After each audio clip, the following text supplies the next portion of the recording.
institutions from classroom learning to global impact. Engineering education aligned with the global goals. உண்மையான சமூக நீதி மற்றும் நேர்மையான நிர்வாகத்தை ஒரு கொள்கையாகவே கொண்ட ஆட்சி இது என்பது ஒட்டுமொத்த தமிழ் மக்களும் உணர தொடங்கியுள்ளனர். 2 மாதங்களுக்கு 500 யூனிட் வரை மின்சாரம் பயன்படுத்தும் மக்களுக்கு விலை இல்லாமல் வழங்கப்படும் மின்சாரத்தை 200 யூனிட்டுகளாக உயர்த்தி வழங்கி மின் நுகர்வோரின் மாத செலவினை குறைத்தது. விவசாய பொதுமக்கள் கூட்டுறவு சங்கங்கள் மூலமாக பெற்ற கடனை தள்ளுபடி செய்தது. குறுவை சிறப்பு தொகுப்பை வழங்கியது.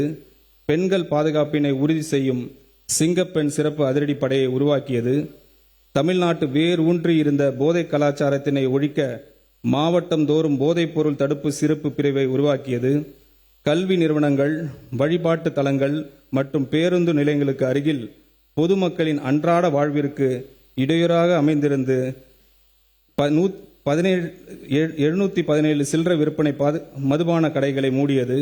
அரசு மருத்துவமனைகளில் பிறக்கும் குழந்தைகளுக்கான தாய்மாமன் தங்க மோதிர திட்டத்தை பேரறிஞர் அண்ணாவின் பிறந்தநாளான செப்டம்பர் திங்கள் 15ஆம் நாள் முதல் செயல்படுத்த உள்ளது என நமது அரசு பொறுப்பேற்ற நாள் முதல் இந்த குறுகிய காலத்திலேயே மாண்புமிகு முதலமைச்சர் அவர்களின் தலைமையில் பல துறைகளில் கணிசமான முன்னேற்றங்களும் மக்களின் நம்பிக்கையும் பிரதிபலிக்கும் பல முயற்சிகளும் நடைபெற்று வருகின்றன.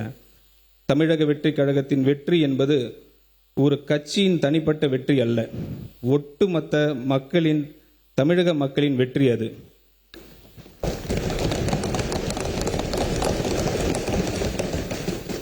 மக்களுக்கான பல நல திட்டங்களை செயல்படுத்தும் நோக்கத்தில் நமது அரசு அறம், பொருள் மற்றும் இன்பத்தை நோக்கமாக வைத்து 10 தூண்களை கொண்ட வெற்றி தமிழகம் தொலைநோக்கு திட்டங்கள் ஆவணத்தின் வெளியிட்டு உள்ளது.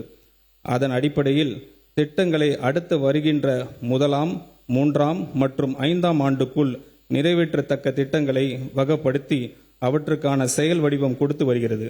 தேசிய அளவில் பல சமூக பொருளாதார குறியீடுகளை முன்னணியில் விளங்கும் மாநிலமாக தமிழ்நாடு பல ஆண்டுகளாக இருந்து வரும் நிலையில் தமிழ்நாட்டை வறுமை இல்லாத அனைவருக்கும் சம வாய்ப்பினை வழங்கி அதன் மூலம் சமூக நீதியினை நிலைநாட்டும் மாநிலமாகவும் 2036ஆம் ஆண்டுக்குள் $1.5 டிரில்லியன் பொருளாதாரம் கொண்ட மாநிலமாகவும் உயர்த்த தேவையான சமூக பொருளாதாரம் மற்றும் மனிதவள முதலீடுகளை மேற்கொள்வதற்கு நமது அரசு உறுதி பூண்டுள்ளது. இந்த தொலைநோக்க பார்வை முன்னெடுத்து செல்லும் வகையில் அரசு வெற்றி தமிழகம் தொலைநோக்கு திட்டங்கள் கொள்கையை ஆவணத்தில் இடம்பெற்றுள்ள திட்டங்களை நடைமுறைப்படுத்தும். இதில் பெண்களுக்கு அதிகாரம் அளித்தல், நிர்வாகத்தை மேம்படுத்தல், அனைவருக்கும் வீடு, பாதுகாப்பான குடிநீர் வழங்குதல், வாழ்வாதார வாய்ப்புகளை உருவாக்குதல், சமூக நீதியை காத்தல், பசுமை பரப்பினை உயர்த்துதல் உள்ளிட்ட பல்வேறு துறை சார்ந்த முன் உரிமைகளை பட்டியலிடப்பட்டுள்ளன. இந்த அரசின் முதல் நிதிநிலை அறிக்கை உண்மையான தொலைநோக்கு திட்டங்களை அடைவதற்கான பாதையை வழிவகுத்து காட்டும். தமிழ்நாட்டின் கடன் 5 ஆண்டுகளில் மட்டும் 2 மடங்காக உயர்ந்து 10 லட்சம் கோடி ரூபாய் என்ற அளவில் இருப்பதை நமது அரசு ஆட்சி அமைந்தவுடன் வெளியிட்ட நிதி மேலாண்மை குறித்து வெள்ளை அறிக்கையின் மூலம் தெளிவுபடுத்தி உள்ளோம். மேலும் மாநில மொத்த உள்நாட்டு உற்பத்தி மதிப்பில் சொந்த வரி வருவாயின் விகிதம், வருவாய் பற்றாக்குறை, நிதி பற்றாக்குறை என பல்வேறு நிதிநிலை குறியீடுகளில் தமிழ்நாடு மற்ற இணை மாநிலங்களுடன் ஒப்பிடுகையில் பின்தங்கிய நிலையே உள்ளது.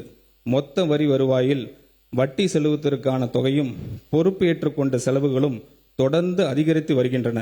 இதன் காரணமாக புதிய திட்டங்கள் செயல்படுத்துவதற்கு கிடைக்கும் நிதி ஆதாரம் என்பது குறைவாகவே உள்ளது.